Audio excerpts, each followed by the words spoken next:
ഹിമാചൽ പ്രദേശിൽ പ്രളയം 157 പേരുടെ ജീവനെടുത്തു. ഉത്തരാഖണ്ഡിലും മഴ കനത്ത നാശമാണ് വിതയ്ക്കുന്നത്. അസമിൽ വെള്ളപ്പൊക്കത്തിൽ 100 പേർ മരിച്ചു.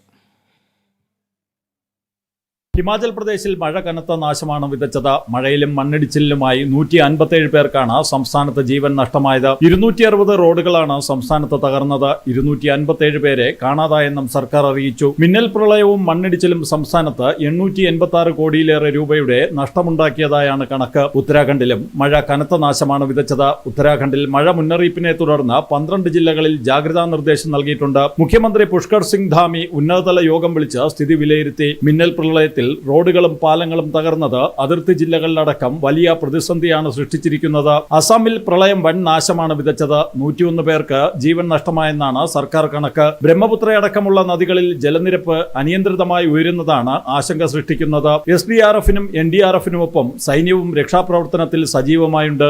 ജനം, ഡൽഹി.